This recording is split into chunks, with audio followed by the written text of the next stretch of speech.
Okay, all the buttons have been pushed. It looks like we are recording. Appreciate you being here with us again on Heroes of Humility. I could do it by myself probably, but we are going to try and continue to use the other members of our cast and crew if they would like to introduce themselves. Just for a second, maybe even tell you a little bit about themselves. Beige, would you like to go first? Yeah, I'm Beige, and I'm pretty much... Red? No, go ahead, Beige. Sorry.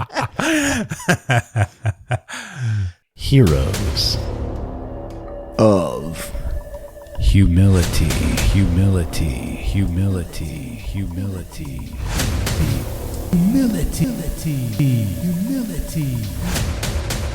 This is not a charade. This is real. These words you are about to hear are coming from real humans on a mission to save the human race from itself. Buckle up while these delusional heroes of humility, aka HoHs, attempt to right the wrongs in everyday human behavior.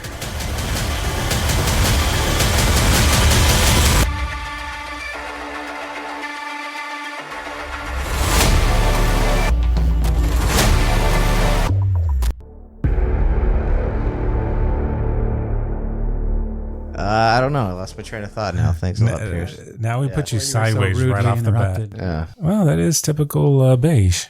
Well, I'll tell you about. You know what? Here's how we'll do it. Why don't you go ahead and tell everybody about me? I'll tell. Yeah, I'm going to tell you a little bit about Beige. This way, you get the real story and not the watered down kind of delusional version that he might have said. So Beige is a guy who is nothing at all like the color that he likes to say he is. He's a very complex fellow. He has a pair of shoes on. It's available online on the secondhand market because you can't get them now. They're sold out. You had to be one of those guys that bought a ticket just to be online in time to buy them. And then there was a expiration time period. Anyway, they were $750. I mean, that's what somebody's asking for them right now. Okay. Somebody wants $700, but anybody who's a sneakerhead out there, like, they'll release shoes and it's basically like a lottery ticket. If you win the lottery, like, they'll do limited releases of these shoes and these shoes will sell out like immediately. And if you're not a bot or something, you're probably not going to get these shoes. They're beautiful, man. What type of shoes are they? Are we talking about dress shoes, sneakers? Well, look at them. Yeah, Oh, for the audience. You're trying to he's I got actually them on wearing right them today. Yeah, they're Solomon's. I wear them to the gym. Yeah. Humble brag. Yeah, Humble Brag, he's got a $700 pair of shoes and he went to the gym, ladies. And I always like to wear them to Pierce's house because he knows I'm very jealous envious of of them. Yeah, I'm these very shoes. jealous. So, I bought some and I saw that you look you had a little envy looking at my shoes today, so it made me feel better because I have a new pair. There's too. a full like kindergarten show and tell session. What's gotten when I weird first is got over we're here. very into shoes as we've gotten a little older for some reason. It's interesting. Well, as an older person, you realize how important your feet are. Yeah. You know, you don't want hurt feet. You don't want big bunions on your feet or something. So you need to take care of these feet. I should probably get back to what I was saying. I was trying to describe you. Your shoes say a lot about you. They're definitely not beige. Yeah, they're not beige. He's complicated. flashy. I think on the one hand, that was the ice cream. The ice cream man's Oh, back. that's coming back. Red was trying to run after the ice cream I man. love the ice cream. And I truck. told him, please don't do that from the studio because then they're going to want to come around here all the time. Oh, and they'll just sit And there then out the- there for like 10 minutes. I and love it. He's peddling basically, cholesterol and trans fatty acids to all the children in the neighborhood, and I don't care for it, dude. I think he's hurting people. He's peddling poison. To Yeah. these And I don't know what kind of a guy would do that to people. I mean, he must be an unsavory cat, Yeah, what a real a-hole. He's just trying to make a living selling ice cream. When it's Halloween, I give out a little tiny toy and some raisins or, maybe a granola. Oh, man. Pierce's You're that house is the dude. one that gets egged. Yeah, dude, exactly. And I always TP'd. tell the children, I said, here's a little gift you'll never forget. And by the way, if you do anything to my house, there will be repercussions. Happy Halloween. Pierce is bitch. like, what's the nastiest snack I can give out? Raisins on are good for Halloween? you, man. Yeah. Rice cakes. I mean, Yay! yeah. First of all, he's going to get fiber. He's going to get a toy. Dude, do you remember those? You ever remember those candies on Halloween? The ones that came in like the black and orange wax paper? Oh yeah, Those this are like taffy or some. Those are But nasty as hell. it's like black taffy, just You know what? nasty. Yeah, I could see that. The from best, here. Yeah. you know what the best ones were? But when I wasn't caring about my body like I do now, Oh. I would eat those candy corns, and especially the ones made with honey. Oh man, they were good. And I liked anything like that. Yeah. You ever have the pumpkins? Yeah. The candy Yeah, they're like pumpkins? those. Yeah, like exactly. I like those too. Yeah.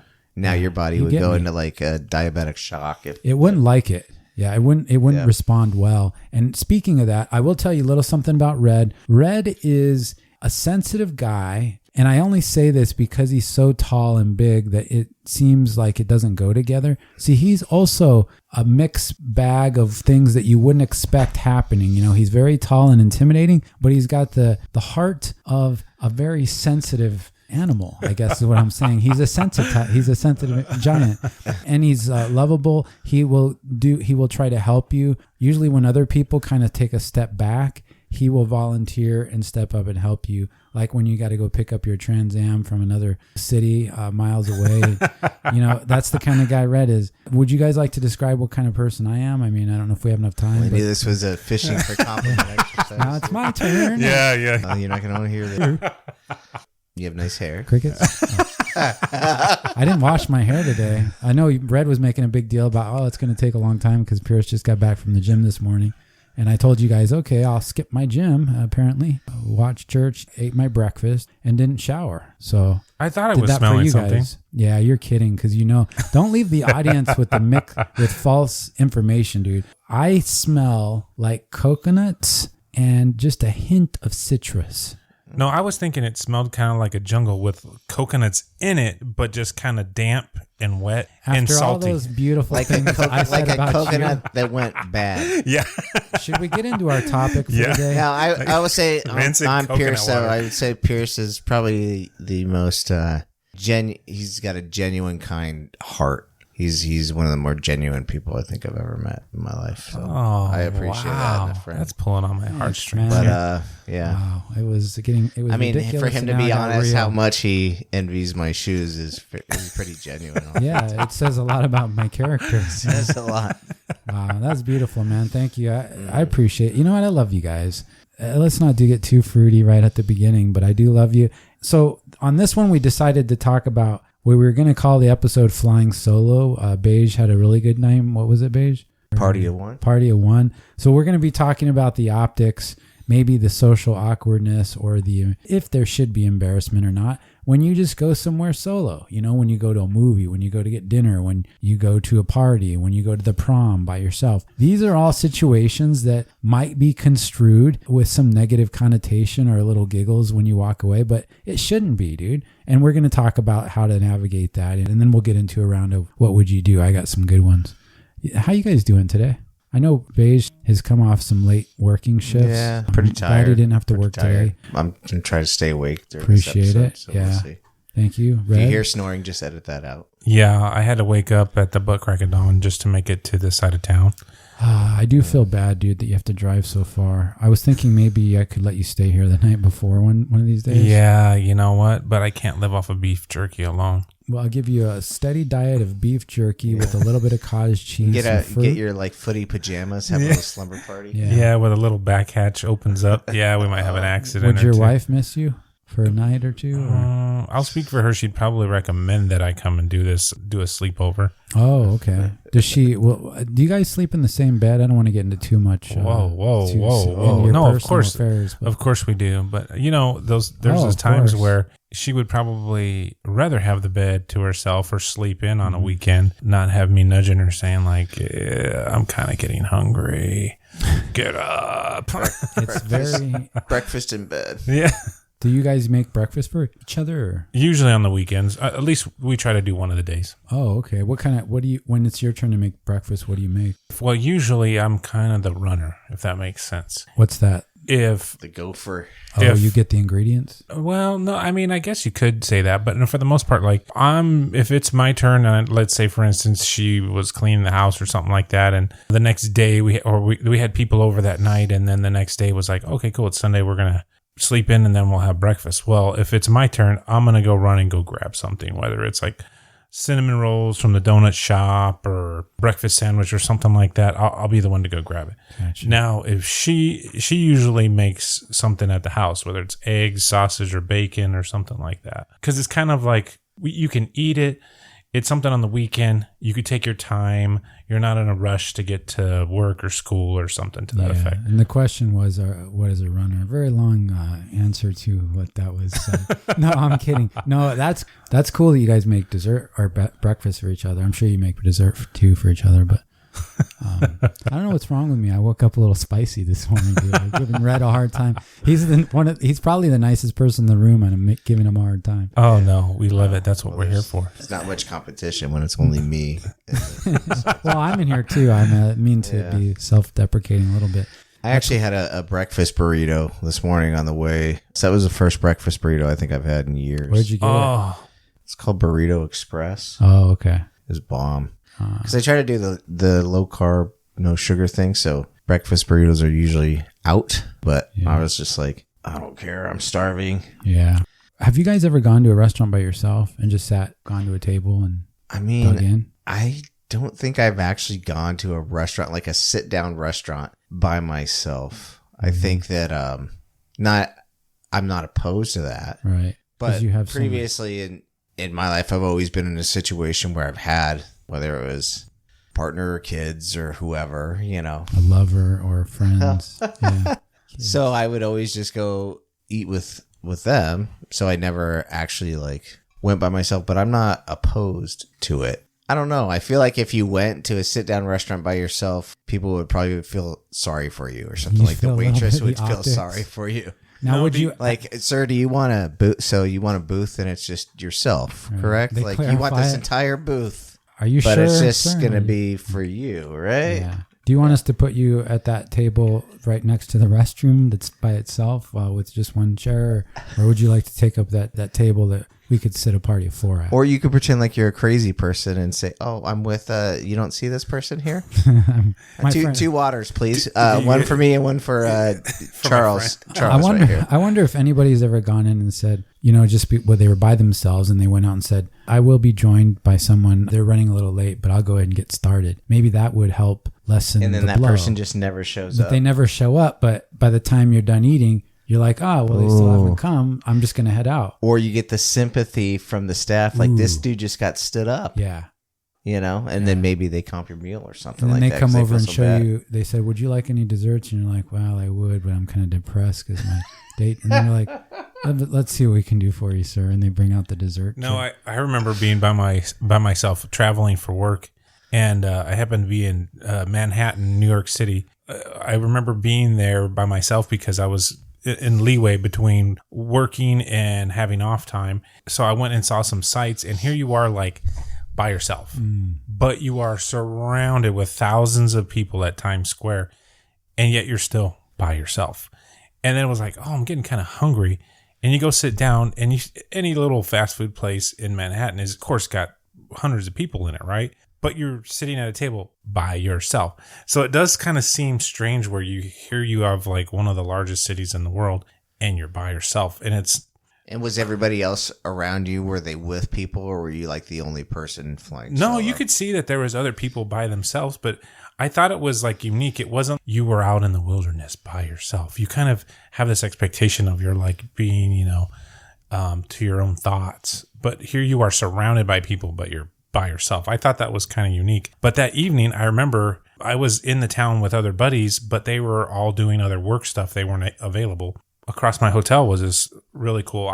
For me, they're cool. In Manhattan, they have a bunch of Irish pubs. And they're not just totally French fries and fish and beer. Yet they have that, but they actually have some really higher end menu items, which are really kind of good. And this one right across the street had this really good, I want to call it a salmon steak or whatever it was. It was on Yelp, and it was said to be really, really good. So I was like, you know what? I'm going to go there. I'll go sit at the bar. I walk in, and it's a Thursday evening. You thinking probably not a busy day. Is the bar an easier way to try to avoid the optics of looking kind of like the lonely guy? Well, because you're at the bar. It's not like you you're looking at a mirror or at the bartender, so you're not really looking like you're supposed to. Yeah, be you're with like somebody. sitting next to each other, not Everybody's like, lateral. Yeah, and maybe subconsciously I picked that, but I didn't. I thought, you know what? I remember seeing it when I walked up to the hotel, and I was thinking, oh, cool. That might be a cool place to have dinner, because you guys have done these kind of the same type of work that we're talking about, where traveling. Everybody has different shifts. You're surrounded by coworkers, but everybody's kind of doing something a little bit different. So you don't always have somebody to go eat with, but you're like starving and you're like, hey, I'm in a new city. Let's go try something different. Well, and not to interrupt your train of thought, but the other factor to consider is if you're working with certain people, you still want, the difference between having a work peer and having somebody that you're willing to break bread with, there's two different scenarios. Yeah, sometimes you'd still rather eat by yourself. Yeah, it may not have the same sensibility to humor or to the observations of life or just to being human. I mean, there's other things that go into your choice of your dinner. Oh yeah, and so I thought I'm gonna go sit at the bar, right? Because you're, like you said, you're by yourself, but at least there's the bartender you can talk with, or maybe somebody that's friendly sits next to you, because they're in the same scenario you are in, right? Yeah. I get there, the freaking place is packed. There's no place to sit at the bar. They're all taken. Oh. So I sit at a table by myself. Gotcha. And that kind of felt a tiny bit awkward, but there was music going. I'm going to enjoy this. And when the food came, it was excellent. So I sat there and enjoyed my thing. I played on my phone a little bit, but do you guys find it easier as you've gotten older to like do those type of things, where when you're young, you're like, oh man, if I was a teenager to go to the movies by myself, I'd feel mortified. Yeah. Well, I think when you're older, you give a lot less of a crap of what people think. When you're younger and you're by yourself, you're like, oh God, everybody thinks I'm a loser. Everybody thinks I'm a loner. Yeah, you're used to wearing your black socks pulled all the way up and stuff.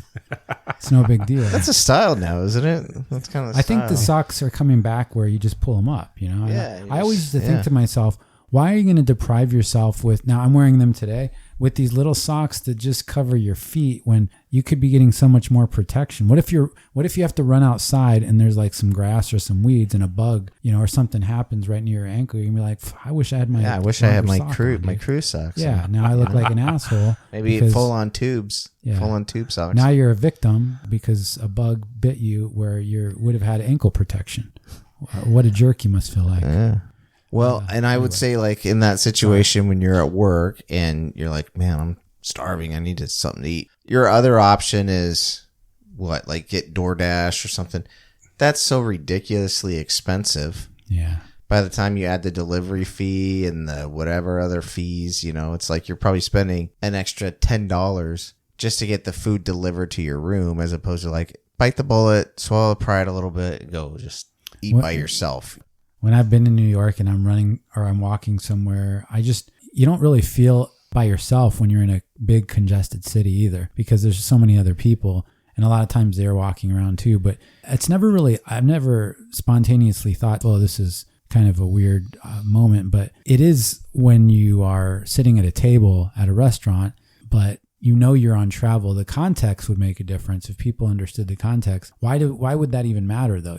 Why would it even matter to you that people may or may not understand that you're because Joe Public out there that sees you, he doesn't know that you're on travel or that you live there. Yeah. You know what I mean? For all he knows, you could be living a life that involves a mystery and that requires you to travel. What about, speaking of travel, what about when you're forced to be next to a stranger?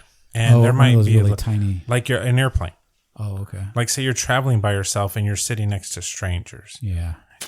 I could see Pierce, because you're very friendly and a little bit more open, I think. Extroverted, yeah. Yes, to like striking up conversations with the random person next to you. That's a tricky one. You got to really select. If you pull the trigger on that, you really have to do the math, because if how long is this plane, right? Get into a conversation with somebody and they start asking you questions about things that you can't discuss or that you can't answer. Maybe that's too much of a window into my life, but don't ask too many questions, I guess. No, you really have to think that one through, because if you start, sometimes you can tell by, is there something a little skew? Like, I'm not saying that people's hair can't be messy or things may not match, or sometimes even Could people be an aroma. like to look like that. Yeah, smell. Look for these hints. These are what the Phoebes call hints. These are the kind of things that you look for before you decide to say something that you think is mildly entertaining, clever, funny, or whatever. I flew to the East Coast recently, and that was like probably about a 5-hour flight. Yeah. And I ended up talking to the guy next to me, and we talked the entire flight. We had a pretty deep conversation. Wow. I didn't even know this guy. He didn't know me. And we talked about, I mean, like some pretty serious topics. The guy, I think he was like a missionary. He was going to Africa to do like missionary work and stuff. And so we started talking about religion and all this kind of stuff. And we got into it for like hours, and had this really in-depth conversation. It was an awesome conversation. I don't even think I knew the guy's name by the end of the flight, but we had a really good conversation. And then there's those times where you talk to somebody and you're like, how do I gracefully exit this conversation? Because now it's like, now you feel like that social obligation. Oh, we talked, we broke the ice. Now, if we don't talk anymore, now they're going to be like, oh, yeah, I guess I just wasn't interesting enough for this. Yeah, now we're done here. What if they cut it off early? Then you're like, oh, no, I'm the one. Yeah, now it's like awkward for the next 3 hours as you're just like, okay, well. It's not you, it's me. Yeah, it's like, if you see, I had this happen. I was on the plane the other day, and it was a smaller one, and we had to get off the plane. We had just got on. There was a guy that was walking past me, and he really was struggling. And we were all, on the inside, when you're watching somebody struggle and you're all kind of just hoping and cheering for them, nobody wants to see a guy struggle. So he got to his chair, and I was like, oh, cool. And I told him, he was kind of sitting just a little bit catty-cornering me. I said, hey, no rush, man. Take your time. And he's like, that's all I can do anyway. I said, take my time. And he sat down, and then the pilot came on. He's like, I regret to inform you that we will have to disembark. We've identified a technical issue with the plane. And then after he got on, the flight attendant, I guess they thought they were doing us a service. They said they kind of had this just stream of consciousness that they let go of, and I think they were stressed. Well, I don't know what to tell you guys. We're going to be here for a while. If you want to take your gear off the plane, we may be able to get back on. I mean, I don't know. It sounds like they found a fuel leak, so we'll just see. Good thing we didn't fly out of here. We would have not made it. Yeah, so, I guess if you guys are looking to go where you were supposed to be, there's no guarantee, just like the fuel may not be guaranteed to stay in the plane. So go ahead and take your gear if you want. Ma'am, what the pilot said was sufficient. What you're saying now is putting people. So when we got off, they had to reroute some people that weren't going to make their flights. And so when we got back on, I thought, oh, cool. This is going to be a lighter load, right? We may have some extra room on the plane. I was looking forward to that spacious second seat next to me that wasn't going to be filled. And honestly, that was more exciting than anything at that point in life. There's the smallest things, but the point is I wasn't going to make any small talk with somebody next to me. It should be spontaneous. It should be like work. Yeah. And that sucks when it starts to feel like you've got to say something obligated. next. Yeah, you have to continue. It's hard to sustain if it becomes that difficult to sustain. I think I might have been dubbed the last time I flew to New York as kind of rude. Or at least I felt that way because Impossible. There was somebody next to me, a guy who would make little comments on just observations on stuff, and I was like, "Is he trying to search for a topic to talk about?" So that's conversation. He was just talking out loud and wanted to see if like a hook. Kind of like, just like completely obvious things like, "Oh man, I really hope they got that good snack, whatever, blah blah blah. I really like it." And he was traveling, I think, as far as I understand, he was traveling by himself. So it was kind of, he wasn't asking me a question. It was a statement. What, am I supposed to make a comment on that? Yeah, what'd you do? I didn't say anything because I didn't think it was necessary. And I hated to be that, but I had my headphones in. I'm kind of like, if it was like conversation, like he actually had a question for me, I'm not against somebody asking me, but I hate to be sometimes you're kind of the person that we've talked about this before. Oh, you got your headphones in, you're shutting the outside world out. I'm not against conversation, but it's like we're traveling together. Honestly, I'm a nervous flyer. I don't really like flying all that much. So I put my earphones in and I put it in so it kind of like muffles the sound. It just kind of makes me like think about whatever besides flying. And what he was saying, it wasn't a question, it was a statement. So I was kind of really left with like, he kept making comments like these statements, and I never said anything. Let's assess this, Beige. So do you think that it appears ruder if the guy didn't know you had headsets? So does he see that you have a headset on while he's saying these things? Yes, because when you're sitting down and then you pull out like the headset, like I actually had an old school like corded headset. I mean, to me it was obvious, but do you think he saw you do that? Yeah, with his peripherals. I would say like whatever I was listening to wasn't like so loud that you knew that you're. Okay. Have you ever heard somebody listen to music so loud on their headphones you know that they can't hear anything going outside of that? So would you think someone would be rude for not commenting back on those statements? What do you think, Beige? No, I mean I don't think that's rude. Did this gentleman look suicidal, or did he have any other? No, I kind of thought it felt like he was trying to make conversation, but it was in an awkward way. I mean, as long as he's not mentioning bomb or something, I'm probably not going to acknowledge. I think, you know what, if somebody says something to me, I feel kind of like, I mean, he's just kind of putting it out there, and anybody within earshot could probably acknowledge what he's saying. Oh, so you put it Is he looking people. at you and being like, "Oh, I hope they have this," like I guess if you have the nonverbal with the verbal, then you're like, yeah, he's expecting a response. But if you respond, it's like, what do you say? You're like, I hope they have snacks too, man. Like I don't know what to say. That's kind of my have point. This conversation about snacks, dude. And then, dude, he could say snacks are good.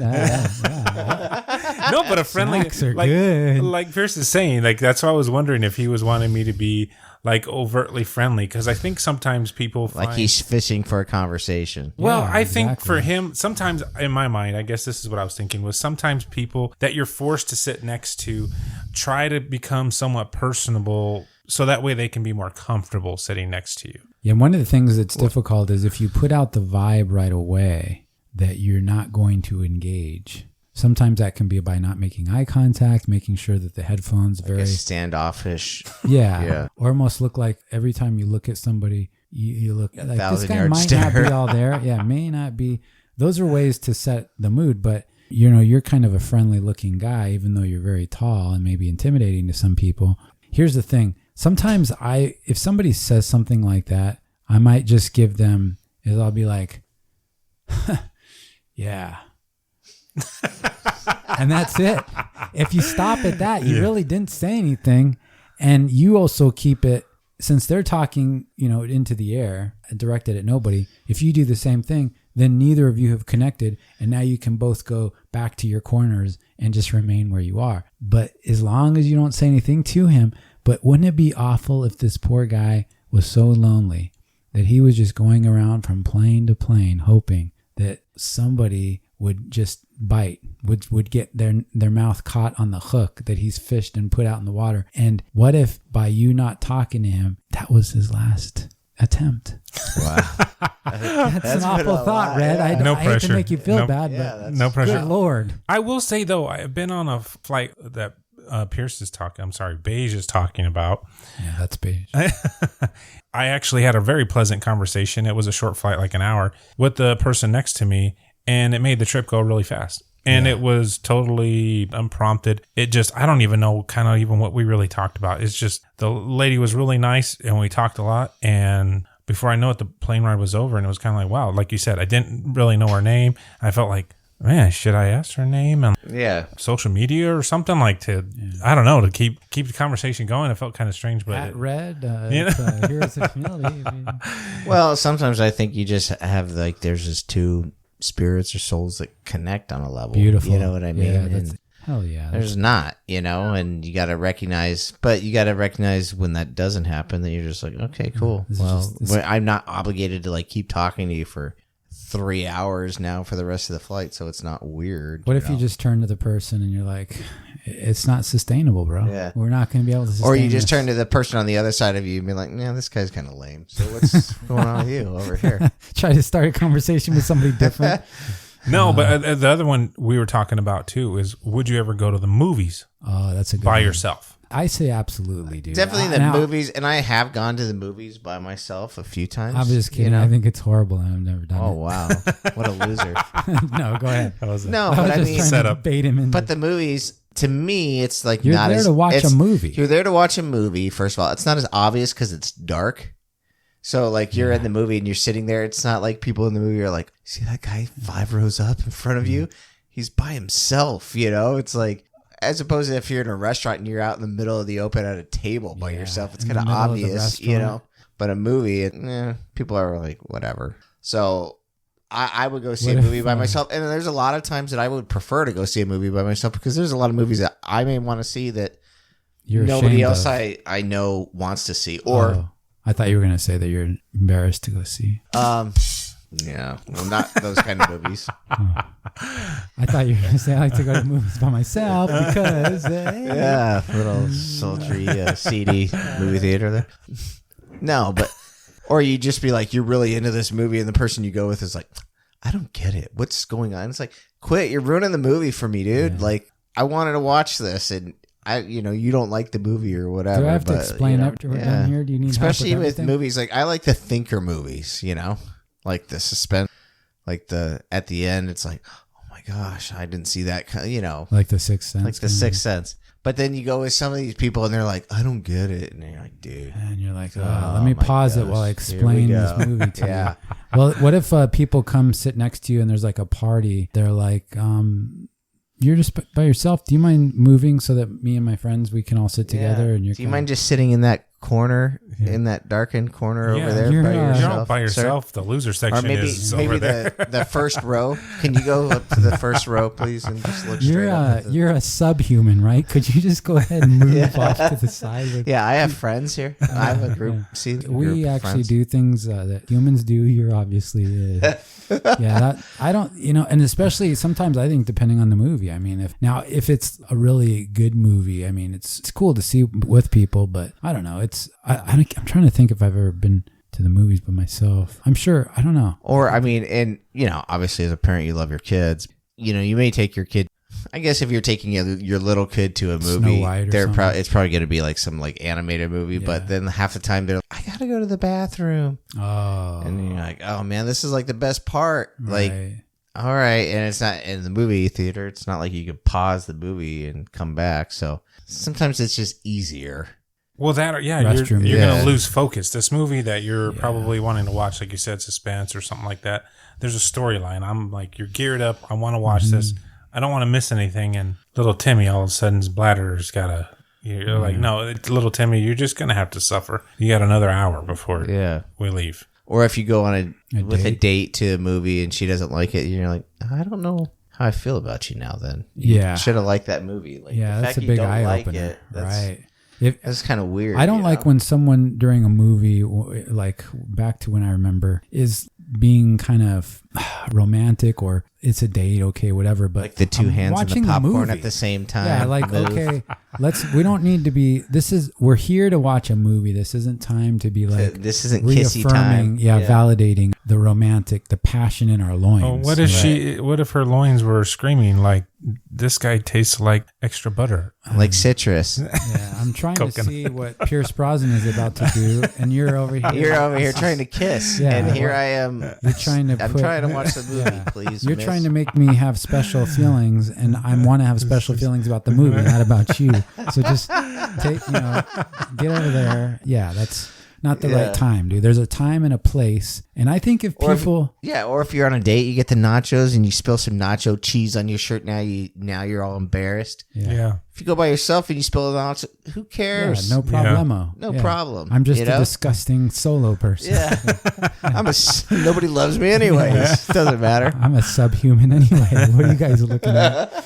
Yeah, that's kind of weird. That's a good one. Traveling, sometimes I've been having to do a lot of travel, and of course you'll see a lot of people by yourselves, but sometimes I envy the people that are doing it for fun and they're with their family or with their significant other, and they look like they're having a blast, and I look at them and I'm like, look at you all happy and smiling. Screw you. No, I do, like when I do travel though, if I go to a new place, one of the first things I do is I check into my hotel and then I'll just go for a walk. If I'm in, say, like DC or Chicago or whatever, it's like I want to walk the city a little bit so I get a feel for the city. You know what I mean? And I enjoy, like, I'll walk a few miles and I'll go to like the sites and stuff. And I like doing that. And I like doing that by myself because, again, if you go with somebody else, they always have their own agenda, what they want to do. And usually those things don't always match up. You know what I mean? So if you go by yourself. Again, because you're going to places others may not want to go to.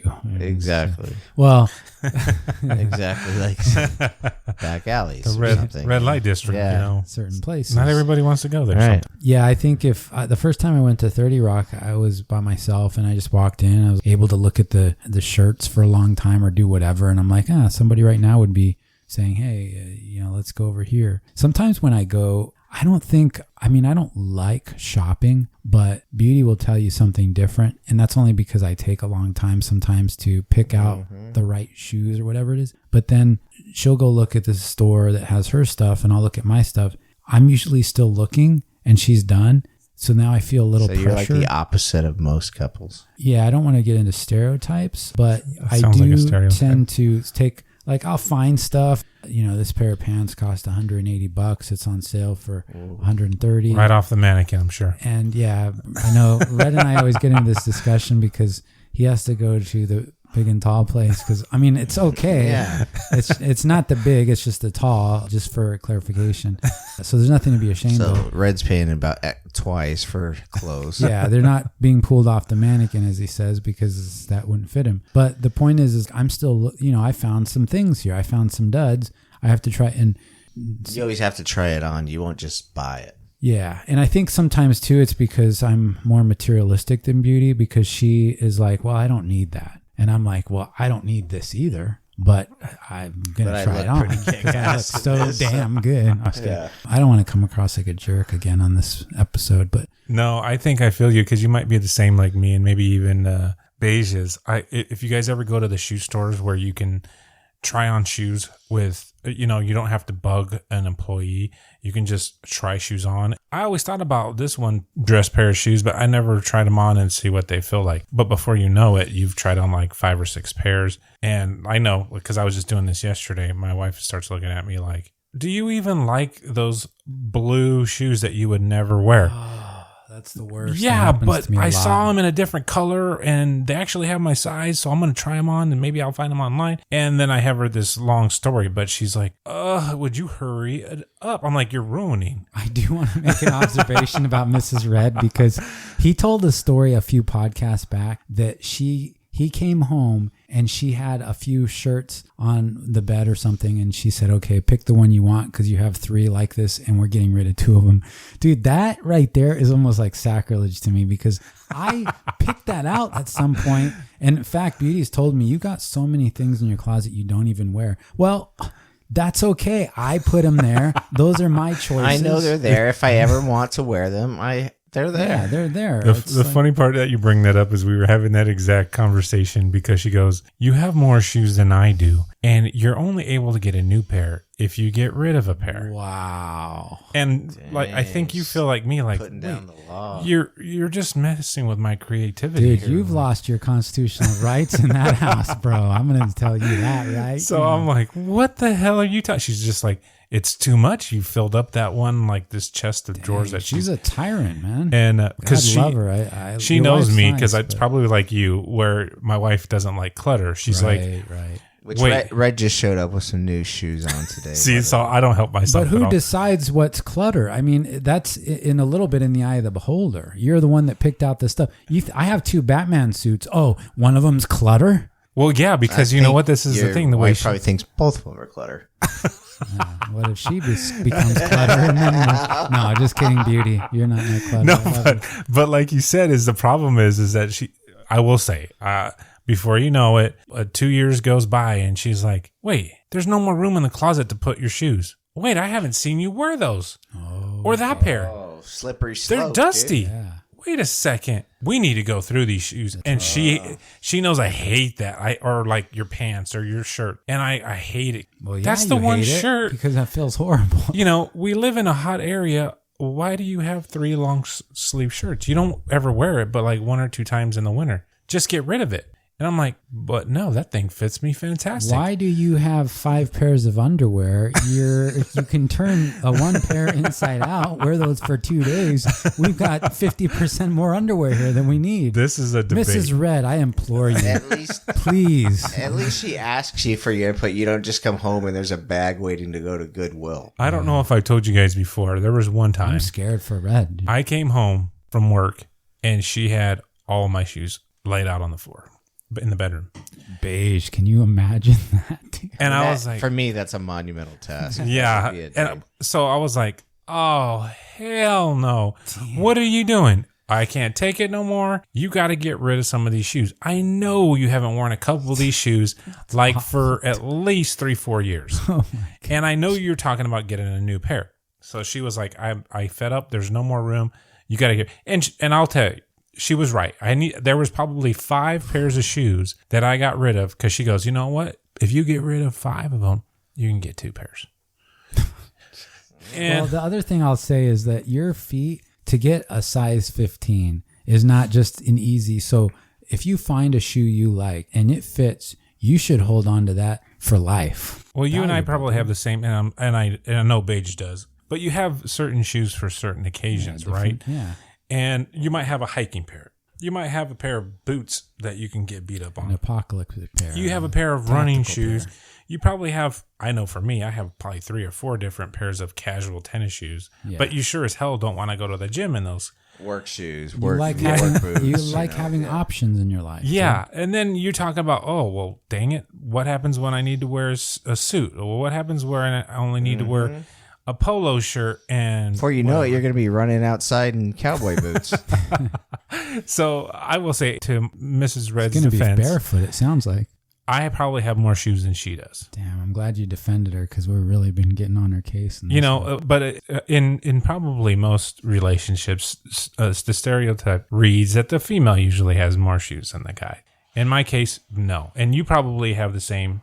Do all 3 of I us? don't think that would ever be the case in my case. Any woman I ever met, I'm going to have more shoes than them. But do Sorry. you rule by that? Like, are there a pair of shoes in your closet right now that you either never worn or haven't worn for like Oh, yeah. 2-3 years? Years. There's shoes years. And I'm like, I'm never going to wear these again, but they're there. And it's something weird. It's like I can't bring myself to get rid of them. I don't know why. You know, these old school Adidas, shell toe Adidas or whatever. Oh yeah, like, yeah. I might bust those out one day.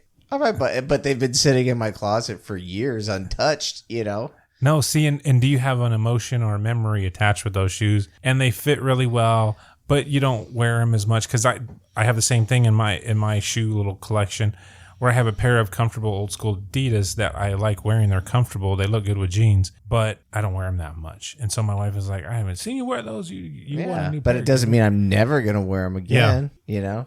It takes, you know what, I think stress too is minimized when you have options because it puts you in more control, I think. And it's nice to have those options. First world problems, dude, for sure. It is. We really diverged here. You know what we should be doing is getting ready for a segment of our show, doing our game, which is what would you do? So the idea is that if it's the first time you've heard this show, shame on you, but we pick a story, maybe from my real life or something that I come up with that's socially awkward. And then I tell the other guys, well, what would you do in that situation? And I'll pick one of them to tell. Usually we used to pick a names out of a hat so that it didn't look like I was trying to favor somebody for a particular story. But that seemed to take too long, and now we're just getting right after it. So are you guys ready for this part of the show? Absolutely. I've been looking forward to it. I don't have one in the chamber, but you guys go ahead. Okay. Well, I'll go first then. Or do you want to go first, Red? Sorry. No, go ahead. Go ahead. Well, I thought of this. It was embarrassing. I can't remember what I haven't told you guys this because it's ridiculous. And also because it sounds like I'm trying to humble brag a situation. You never. That's Yeah, rude. you're so- I open myself up. Well, that's what I get for trying to give this preamble to what. But the point is this, don't make a big deal out of this. It really wasn't a big deal. So a long, long time ago, in another lifetime, I was taking my pictures for high school, for the yearbook or whatever. Oh, this was a long time ago. How dare you? And the person taking my picture, they said, you know, there is a local agent that I think you should talk to. I think you might have. Oh, get the hell out of here. No. Okay, go ahead. This is why I didn't want to say anything, because this is what happens. People get jealous and they start making fun of you. Little Junior Pierce was already getting yeah, it wasn't because of my hand. The talent agency was just, they couldn't resist. Right. It wasn't because of my handsomeness, which I know is what you guys are thinking. It's because of his handsomeness. No, it was because I was photogenic. And when you're I'm not photogenic anymore, but there was a time in my life where I was very photogenic. It wore off. Now I'm like Chandler when I take a picture. I never know what to do with my face. But there was a time where I would take a picture and I always looked like I was kind of in motion, still moving. Or I don't know. The guy just said, "Hey, you're really good at this. I promise." It wasn't like he had candles and incense burning. He was being honest. I was like, "Come to my van." Yeah, talk to this napkin.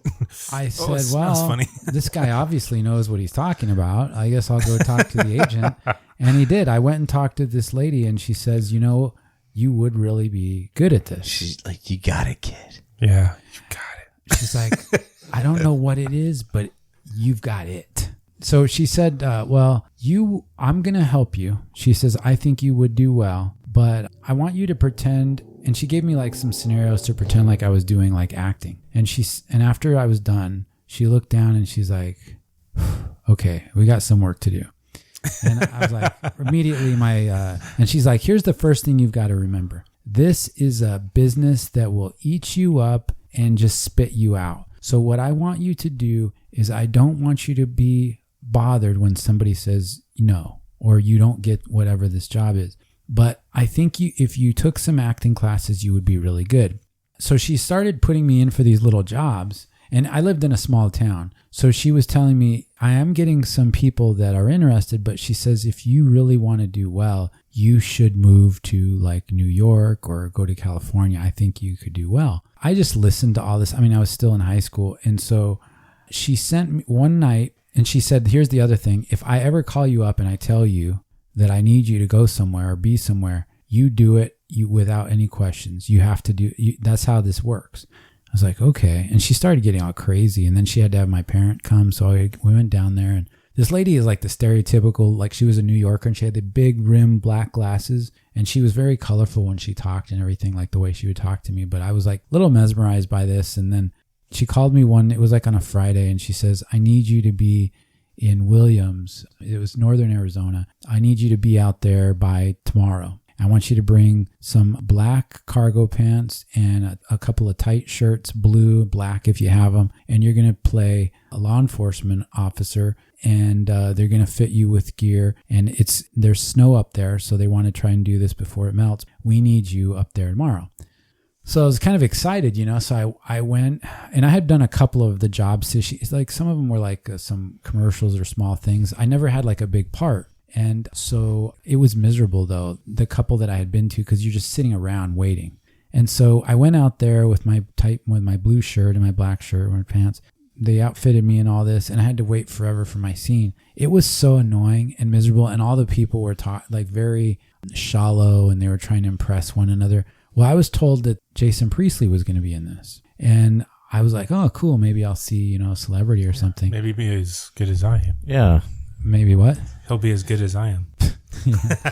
You thought you were going to be maybe his like body double, right? I thought, they need somebody else on the 90210. Yeah, this is a 90210 air. Right. It was in the 90s. So I shouldn't be dating myself, but so I'm doing this, waiting for my scene. And they gave me these things to wear on my neck that I guess were old school law enforcement gear, where it feels the vibrations of your neck and it transferred the sound out that way. So it was this special gear that I had never even seen since, but it was supposed to be something unique to law enforcement. They had me wear like these FBI clothes and stuff.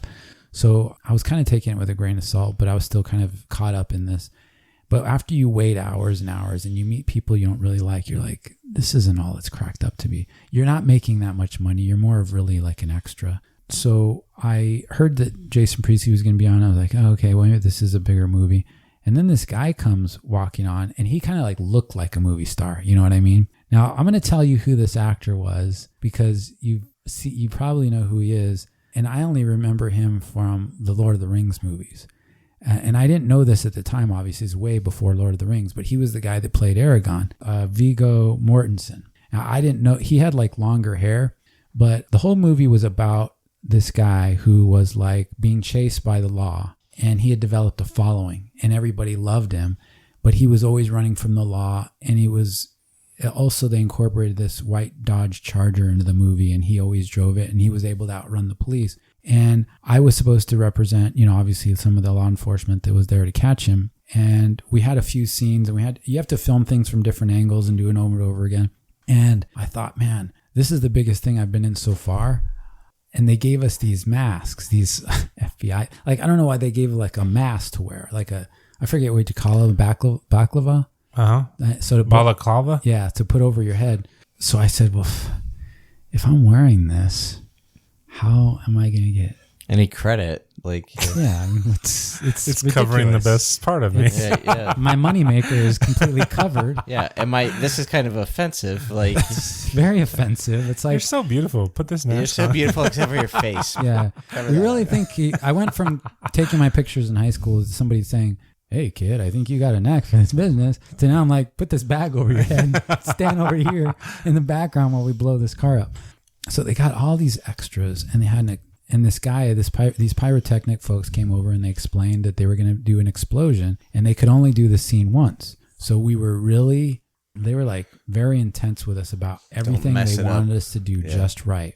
And they wanted us to hold this gun this way, wear this mask on, and like look at the car. And then they were going to have the car jump and drive right into past this crowd of people that were cheering for him. And it was going to be it was like the last scene of the movie, because he dies in this awful mess. Or you're left to wonder, spoiler alert. Well, sorry, it's an old movie. If you haven't. Now, I've never like known the name of this movie, but Beauty and I were watching TV a while back, and this came on, and I started to recognize the storyline and everything. And this has been years, but I never knew the name of it, because my part was so inconsequential and ridiculous. But it's called The Vanishing Point. I think that's what it was called. Let me see. Don't worry. All we got is time. I'm sorry. I know, this is a very exciting podcast. And you told what a ridiculous Beauty, story. like, that's me. That's see the me. guy with the mask? Guy with the mask? I'm probably, it is called Vanishing Point. So I'm like, well, this is my diabolical mind. Even at that age, dude, I hadn't even become a full-fledged adult. I was like, I can only do this scene once. And it could be my time, my moment to really break through. I'm going to go ahead and be the one FBI guy in the middle of the other two that takes the mask off. I'm going to take this this thing off my head, and I'll just be standing there with the gun. Oh, that's the one FBI agent. Wasn't worried about being outed, about being seen by the guy. So that's what I did. Like right as the explosion was about to go off, I took my mask off, and I sat, and I was holding the gun, and I was trying, and I was like, and all of a sudden I started to enter my mind. I haven't even practiced. It's my big break. I haven't even practiced my expression or what, because the whole time I was supposed to be wearing. So I was like thinking about my expression, and I got in my head and everything, and I'm holding there, and the car blew up. I think they told us to keep our mouths open, because the sound, it allows the sound to move through you, man. It was like a huge explosion. And I just remember all this, but I was just fixated on this one part of making it big. And this one, it was so ridiculous. I never saw Jason Priestley. I remember seeing him walk on, but I did that in the scene. So I had never seen this movie. So when I was watching it, I saw the scene. It's at the very end of the movie. And I see these, like, there were three of us. I saw these two FBI guys with masks. There's no third guy.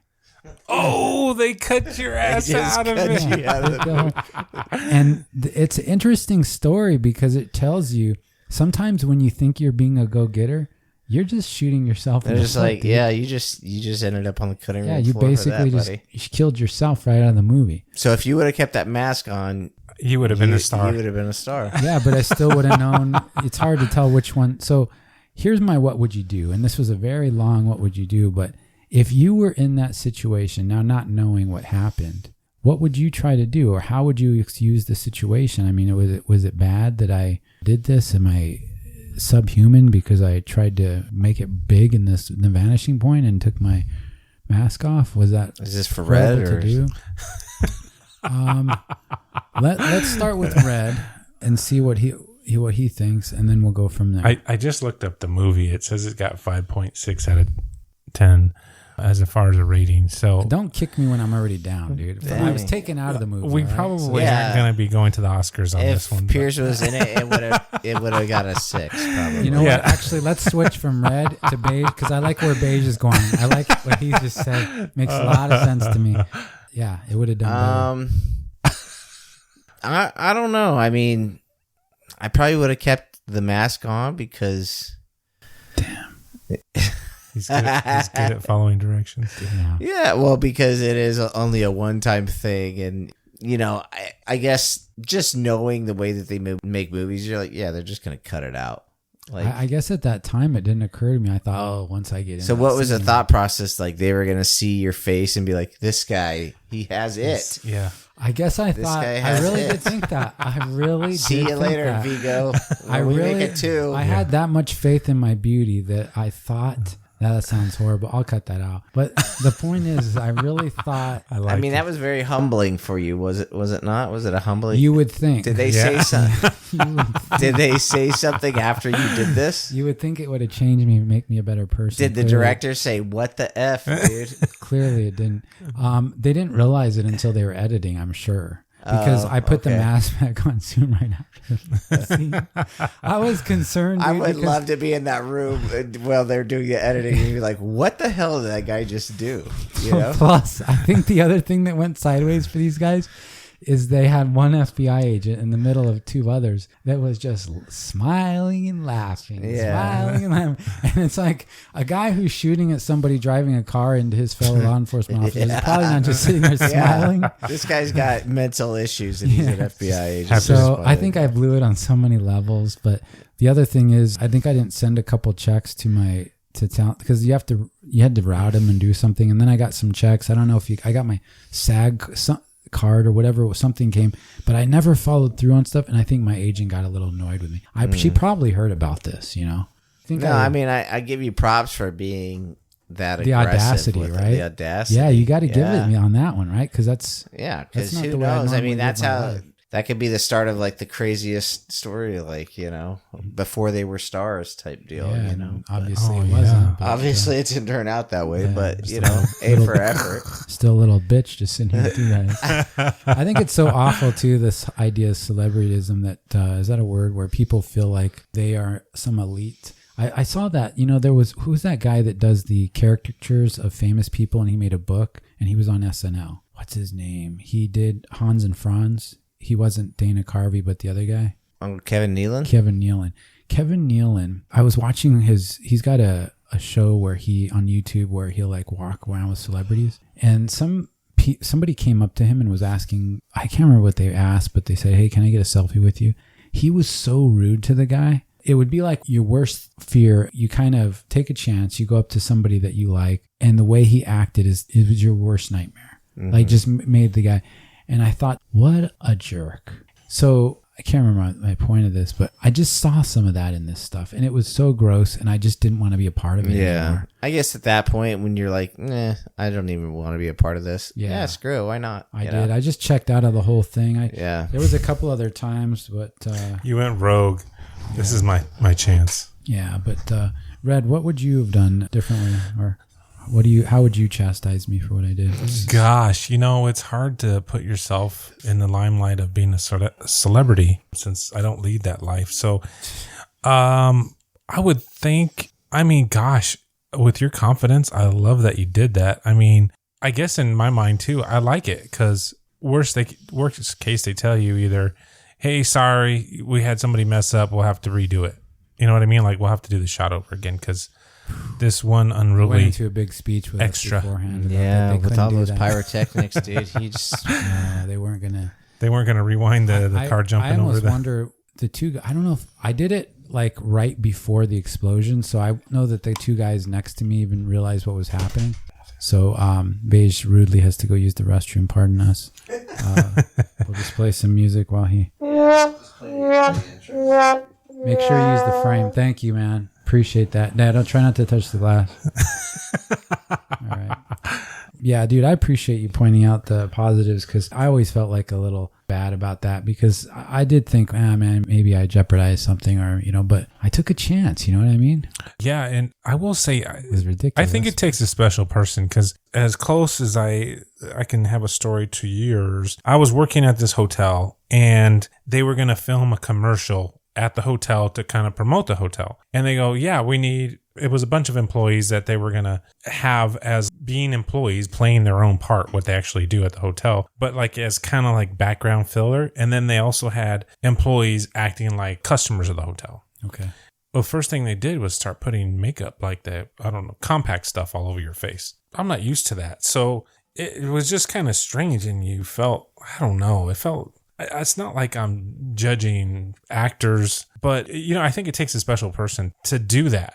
If that makes sense, like you mean like in other words, a little shallow, or you mean? No, it takes a special person to be able to tell a story with their behavior, and then maybe it's not their story, if that makes sense, and make it believable and seem genuine from the person they're portraying. Well, I think I did take an acting class once, and I remember them saying something, and I didn't like it. But honestly, I started to get some benefit out of it. I mean, anything you go to, you have to think of I can learn something in this scenario.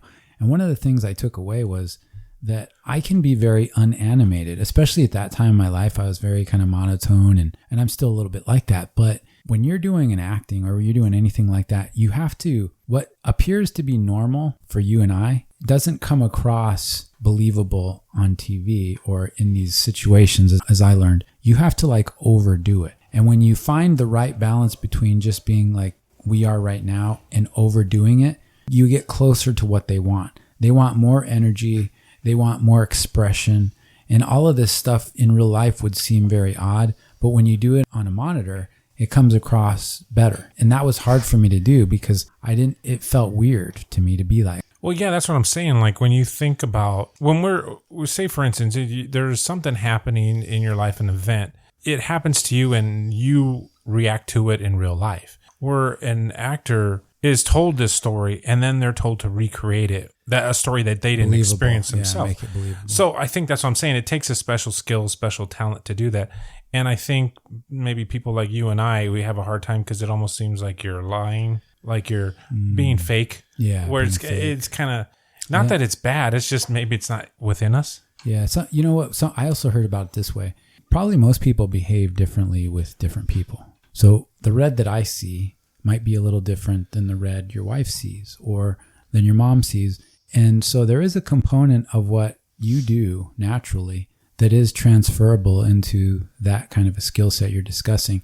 And I think if you can tap into that, that's where you can begin to study that craft and become better at it. But anyway, I didn't mean to make the whole thing about that, but I was kind of curious. No, it's interesting because you can use it, I think, for many different scenarios in your life. Like you see the little kid that doesn't get what they want and they start crying, and it's an act because as soon as they get it, they stop crying. So there's actually things you can earn or get from it or whatnot that might help you in your everyday life. Yeah, being more believable. Yeah, I guess so.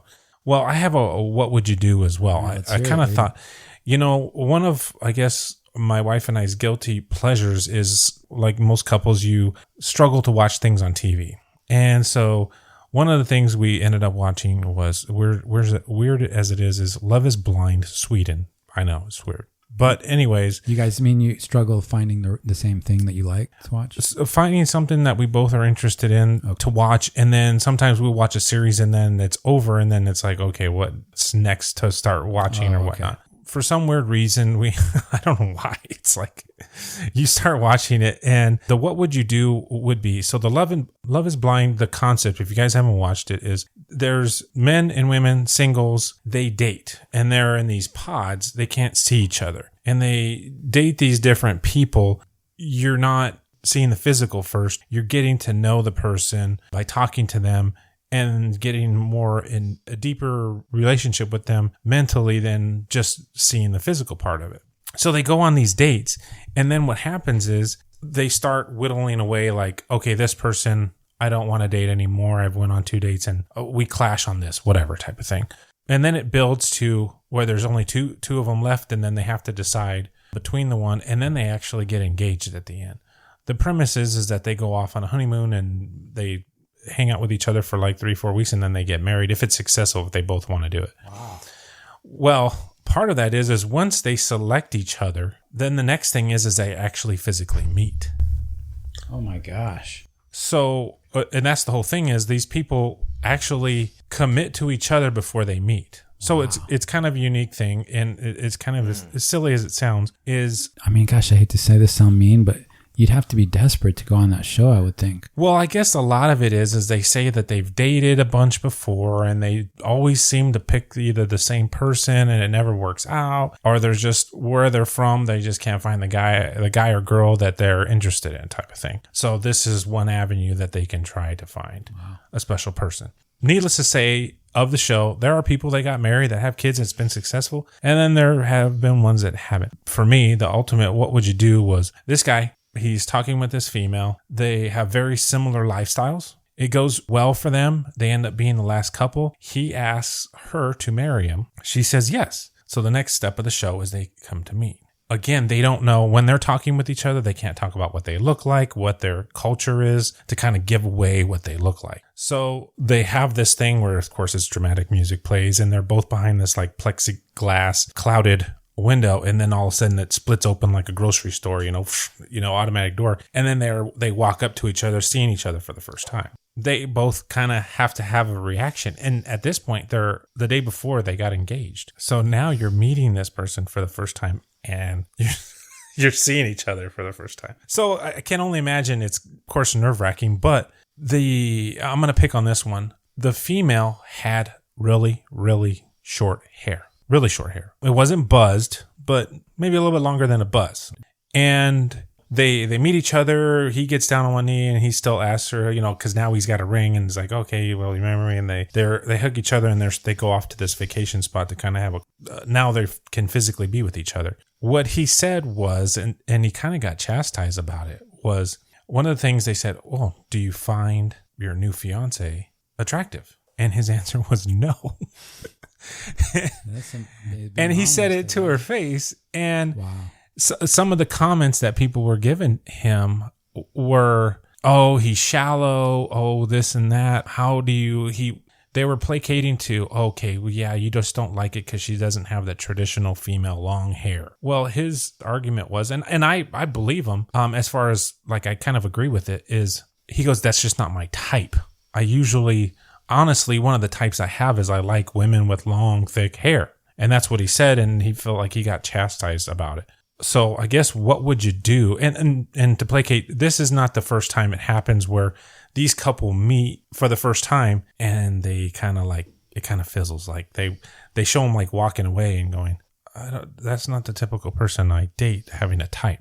But that's the premise of the show, is like you're supposed to make this contact. And I will say there's actually been successful just recently where there was one where the female walked away saying, he's not the usual type I go for. But she stayed with him, and she actually ended up marrying him at the end, saying he was really caring for me. He's essentially, he wasn't my physical type, but he was the one that gave me all the things I needed out of a person, of a partner. And she learned to love him, if that makes sense. And they were successful. What would you do in a scenario where you went on a blind date, you talk to the other person on the phone, and you get there and they're not your type, or you're just not attracted to them? I'll go with Beige.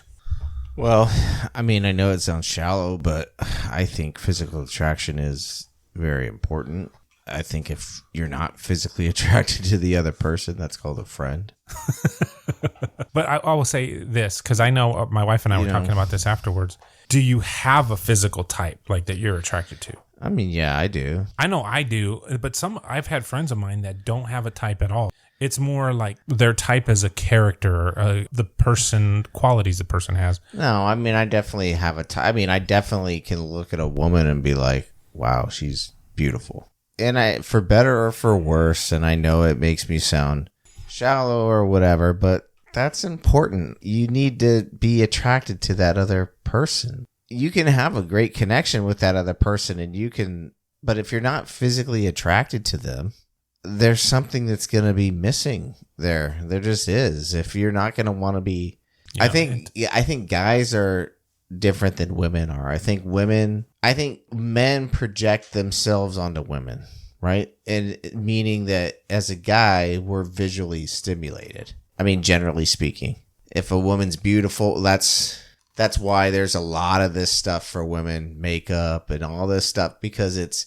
visually attracting a man. The same for the animal kingdom and everything. That's the way things work. It just is. That's what my wife said. She goes, I think it's more important for the man. Whereas is a visual. Right. And then men creature. think that holds true for women too, where they're like, I look good. Of course, like a woman's going to be into me because I think I look good, you know? And so then you start thinking, well, she thinks the way I think. And as a man, it's like, no, that's not the way that works for women a lot of times. I think women a lot of times can be like more attracted to the way a man makes them feel as opposed to what they look like. You know, you could have a guy, I'm not saying you could have a guy that's like butt ugly, but you could have a guy that's not like the most beautiful person ever. But if he goes and makes her feel really good when she's around him, she's not overly concerned that he's like the most handsome man in the world. Whereas a guy is going to, oh, she's got 20 red flags, but she's hot. You know what I mean? Like, let's be honest. My wife said the same thing. She goes, a woman can learn to like love somebody or romantically like somebody versus where a guy, in her opinion, has to visually, with it, the visuals, yeah. Well, and as a guy, it always. I mean, again, I'll speak for myself, but I think this holds true for a lot of men. It always starts off visual, physical, but you can be such a terrible person that eventually you're not as attractive as I thought you were initially because I got to know who you are as a person. So it can go the opposite way where I thought, oh, you were like the best thing ever, but now that I know you as a person and like, nah, but it doesn't work as much the other way. You know what I mean? Where it's like, I just don't find you physically attractive, but you're such a great person that now I find you physically attractive, you know, but it works the other way where it's like, yeah, but you're such a terrible person that I could find you unattractive now, you know? Whereas I think the opposite holds true for women and women too. I mean, I think they could find a guy handsome and then like they find out how he is as a person and then they're like, nah, thank you. You know? I will say the premise kind of is that the guy kind of went forward because me personally, I couldn't be on that show because I'm like, you're missing a huge component of it. And I know that sounds shallow, but whatever. No, because I even told my wife actually the same thing. I said, not everybody's the same, but I have a very kind of specific type. Like it's funny, my first little kindergarten girlfriend had the same physical characteristics as my wife. I have a very certain type. There's a lot of things I'm trying not to say right there. No, concerns me. But yeah, like I like darker features potentially, and like more curvature, and that's kind of what I'm into. But that's just not. He likes a little kindergarten girl. Oh, that's creepy. No, I wasn't going there. I guess what I was saying is they had the same physical like hair color, eye color, skin color, gotcha. Body type, kind of, right? Yeah. Because I will say, like attractiveness, I always thought this was unique when you're a parent. My kid, you put him in the the little kid carrier part of the basket, and you're going around the store, and you're kind of like, well, I wonder, like what your kid may think is attractive, because it brings you up to that point is when you go to a store and you have a little kid and a female, if you have a little boy, would say, oh, you have a cute little boy, blah, blah, blah, blah. And my son would interact with them. But the ones that he found attractive, he would get nervous. Mm-hmm. And so it was funny that like here you have a little toddler and they automatically... The one that looks more like a girl, right? The pretty little girly type. Well, you knew his type.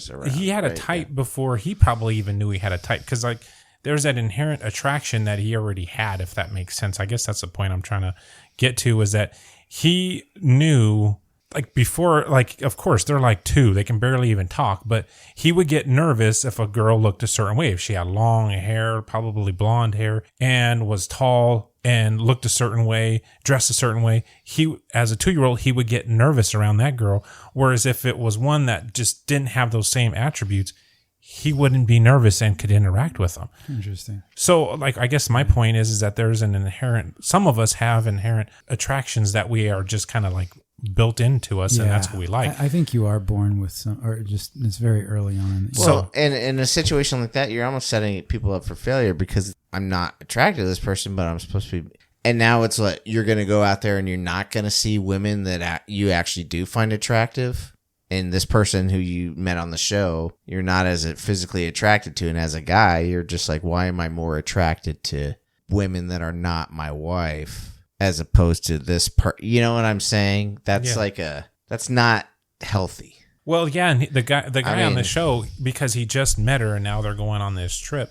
And I will say, I'm using this one example, but it's gone the other gender where the woman is not that attractive and she just kind of, what I'm saying is they spend time with each other to see if that mental connection can surpass the physical, if that makes sense. I get the concept, but no, I would have a hard time with it. I don't know. What would you do, Pierce, if you were like, say, like a blind date and she showed up and she wasn't your type, but you really connected mentally? I would try to make the best of it. I mean, I just try to have fun. You can have fun with anybody, but I would try to be honest at some point early on and let them know, look, I mean, gosh, I don't like predicament where you basically have to tell somebody.